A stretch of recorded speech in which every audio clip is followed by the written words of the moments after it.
8 μωρά στο Ηνωμένο Βασίλειο γεννήθηκαν με γενετικό υλικό από 3 διαφορετικούς ανθρώπους. Μια ιατρική επανάσταση που παρουσιάζεται ως ελπίδα για οικογένειες που κινδυνεύουν από θανατηφόρες κληρονομικές ασθένειες, αλλά ταυτόχρονα εγείρει βαθιά ηθικά και φιλοσοφικά ερωτήματα. Η τεχνική που εφαρμόστηκε από το Πανεπιστήμιο του Νιούκαστλ αντικαθιστά τα ελαττωματικά μυτοχόνδρια της μητέρας με υγιή αποδότρια, προλαμβάνοντας ασθένειες που οδηγούν σε αναπηρίες ή θάνατο. Τα μωρά ηλικίας 6 μηνών έως 2 ετών είναι υγιή σύμφωνα με τους γιατρούς. Για πολλούς πρόκειται για επιστημονική νίκη. Όμως, ποιος θέτει τα όρια σε αυτή την επανάσταση? Η παρέμβαση στο ανθρώπινο DNA είναι μόνιμη και περνά στις επόμενες γενιές. Τι θα συμβεί αν η τεχνολογία χρησιμοποιηθεί όχι μόνο για θεραπεία αλλά και για δημιουργία παιδιών κατά παραγγελία? Πόσο απέχουμε από την εμπορευματοποίηση της ζωής? Επιστήμονες από το Cambridge προειδοποιούν ότι η τεχνολογία μπορεί να δημιουργήσει κοινωνικές ανισότητες αφού μόνο οι πλούσιοι θα έχουν πρόσβαση σε αυτή. Παράλληλα, τίθεται ζήτημα ηθικής. Είναι αποδεκτό να επεμβαίνουμε στη φύση για να βελτιώσουμε τον άνθρωπο? Και τι σημαίνει αυτό για όσους πιστεύουν ότι η ζωή είναι δώρο Θεού και όχι προϊόν εργαστηρίου? Η κοινωνία καλείται να απαντήσει. Θα υποδεχτούμε αυτή την εξέλιξη ως θαύμα της επιστήμης ή ως επικίνδυνο άνοιγμα της πόρτας σε έναν κόσμο γενετικά σχεδιασμένων ανθρώπων?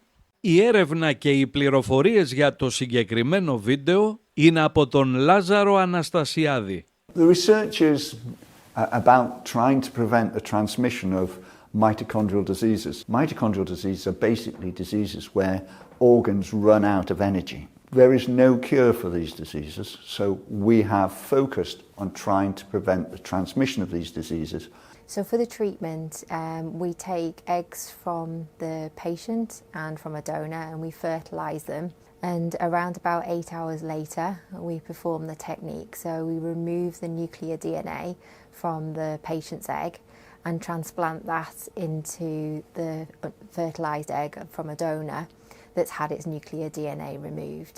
After the procedure, the embryos are left to develop on, and we check them at various different time points to make sure they're developing normally. It's so important that these women were approved to undergo mitochondrial donation because they were at high risk of having children affected severely with mitochondrial DNA disease. It's such a privilege to be able to work in the embryology lab and perform the procedure and watch these embryos recover and carry on developing as if the technique hadn't even been done, and ultimately find out that, you know, the ladies are pregnant and have these healthy babies. This is fantastic news that we have 8 babies through this process and that they're all developing normally. That we can see that the technique works, that these children are healthy and that they are meeting their milestones. They have now created this ability, this opportunity to go through mitochondrial donation that would allow me to have healthy biological children. He's also looking at the follow-up of the children born. Newcastle team were brilliant at setting up the whole clinical service and the embryology that was required for this.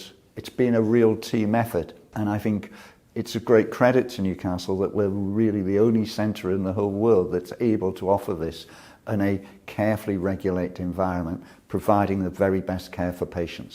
I'm absolutely delighted for these patients, and hopefully there'll be many more babies and pregnancies.